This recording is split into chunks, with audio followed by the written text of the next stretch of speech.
আসসালামু আলাইকুম বন্ধুরা, কেমন আছেন আপনারা সবাই? আমিও আপনাদের দোয়ায় এবং আল্লাহর রহমতে ভালো আছি। আজকে অনেক দিন পরে আপনাদের জন্য আবার একটা রান্নার ভিডিও নিয়ে হাজির হয়ে গেলাম। আজকে আপনাদের আমি রান্না করে দেখাবো চিংড়ি মাছ দিয়ে ব্রোকলি আর স্প্রিং অনিয়নের ভাজি। এই ভাজিটা খেতে খুব ভালো লাগে। তো রান্না করতে আপনার মাত্র 5 থেকে 7 মিনিট সময় লাগবে। আর ব্রোকলি কিন্তু স্বাস্থ্যের জন্য খুব ভালো। তো প্রথমে আমি এখানে 1.5 টেবিল চামচ পরিমাণ তেল দিয়ে দিলাম, দিয়ে তার মধ্যে 1 চিমটি পরিমাণ আস্ত জিরা দিয়ে দিলাম।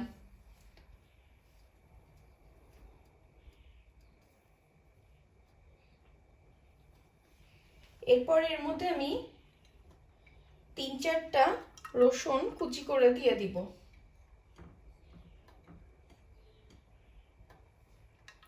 রসুন আর জিরাটা তেলে হালকা ভেজে নিব। আর দিয়ে দিব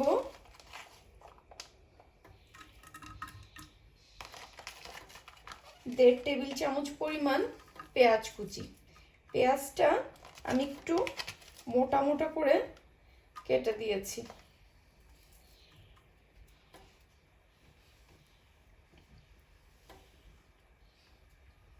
আপনারা অনেকেই আমার কাছে জানতে চেয়েছেন যে এতদিন ভিডিও দিচ্ছি না কেন।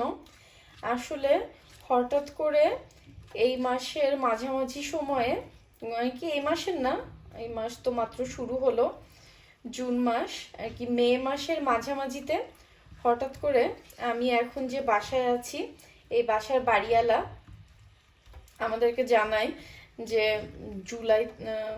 জুন পর্যন্ত আমাদের এই বাসার কন্ট্রাক্ট আছে, যে কন্ট্রাক্ট শেষ হওয়ার পরে সে এই বাসার আমরা এখন যে ভাড়া আছি যে অ্যামাউন্টে তার থেকে অনেক বাড়ায় দিবে। তো তখন এই জন্য আমি আর আমার হাজব্যান্ড চিন্তা করি যে আমরা এই বাসায় আর থাকবো না, এই বাসাটা আমরা ছেড়ে দিব। তো এই কয়দিন বাসা খোঁজাখুঁজি নিয়ে খুব ঝামেলার মধ্যে ছিলাম, কারণ লন্ডন শহরে বাসা পাওয়া খুবই কঠিন ব্যাপার। বিশেষ করে আপনার যদি বাচ্চা থাকে সাথে, তাহলে এখানকার বাড়িওয়ালারা কেন জানি না একদম বাসা ভাড়া দিতে চায় না। বাচ্চা শুনলে এদের কি সমস্যা হয় আমি জানি না, বাচ্চা শুনলে এরা আপনাকে আর বাসা ভাড়া দিতে চাবে না।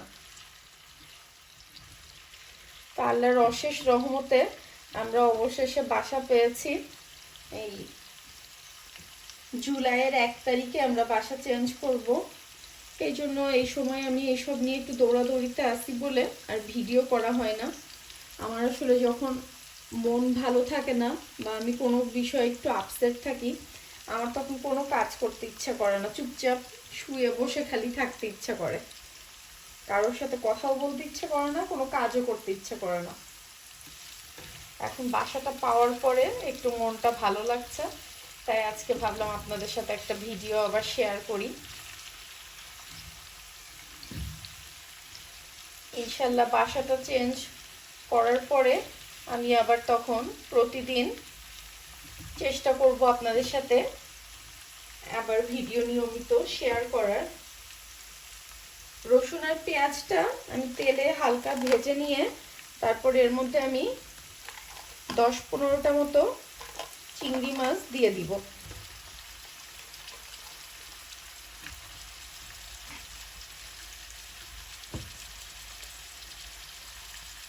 তারপর স্বাদ মতো লবণ দিয়ে দিব, আর খুব সামান্য পরিমাণ, একটু 1/2 চামচেরও কম, খুব সামান্য পরিমাণ একটু হলুদ দিয়ে দিব।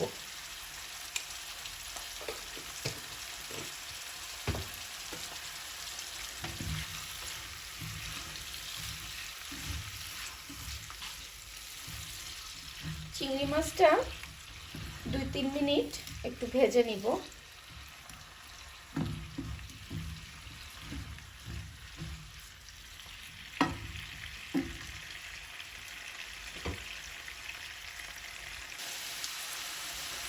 চিংড়ি মাছটা আমার ভাজা হয়ে গেছে।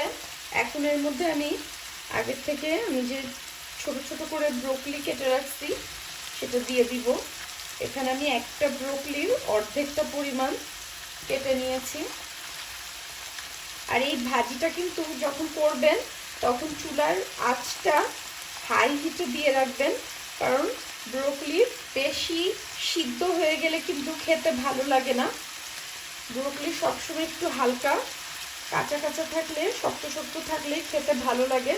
এই জন্য এই ভাজিটা করার সময় চুলার আঁচ হাই হিটে দিয়ে রাখবেন। আর কোনো প্রকার পানিও ব্যবহার করবেন না, এটা ঢেকে রান্না করলেই সিদ্ধ হয়ে যাবে, কোনো পানির কোনো প্রয়োজন নেই।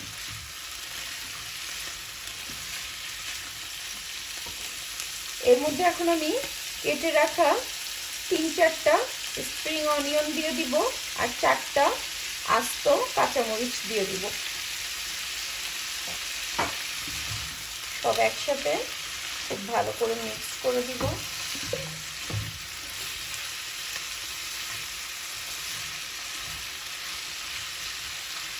দিয়ে ঢাকনা দিয়ে আমি 5 থেকে 7 মিনিট রান্না করে নিব, তাহলেই হয়ে যাবে আমার ভাজিটা।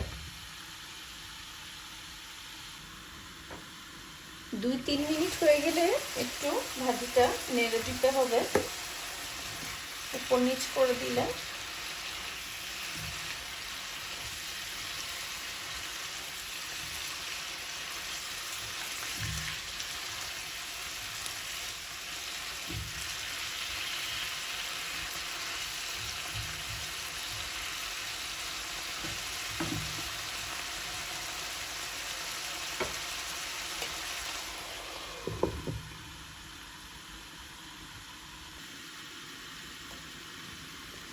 ভাজিটা আমার হয়ে গেছে, এখন আমি চুলাটা বন্ধ করে দিব।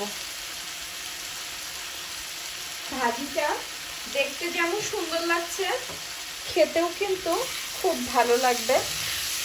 যারা ডায়েট করছেন তাদের জন্য কিন্তু এই ভাজিটা খুব উপকারী। আপনারা যারা ডায়েট করেন তারা এই ভাজিটা করে খেতে পারেন, কারণ ব্রোকলি তো খুবই ভালো স্বাস্থ্যের জন্য। আর যেহেতু চিংড়ি মাছ আছে, আপনাদের প্রোটিনের কাজও হয়ে যাবে। আর মাত্র 1 টেবিল চামচ তেলেই এই রান্নাটা করা যায়, তাই তেলের ব্যবহারও খুব কম। এই ভাজিটা বাচ্চাদের জন্য কিন্তু খুব ভালো, আর বাচ্চারা খেতেও কিন্তু খুব পছন্দ করে।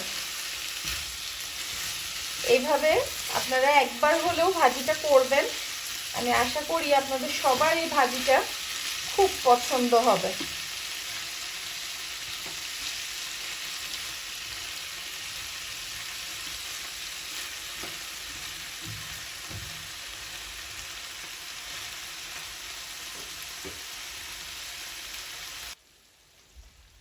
তৈরি হয়ে গেল আমার চিংড়ি মাছ দিয়ে ব্রোকলি ভাজি।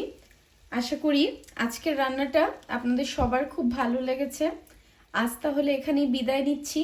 সবাই ভালো থাকবেন, আমাদের জন্য দোয়া করবেন। আল্লাহ হাফেজ।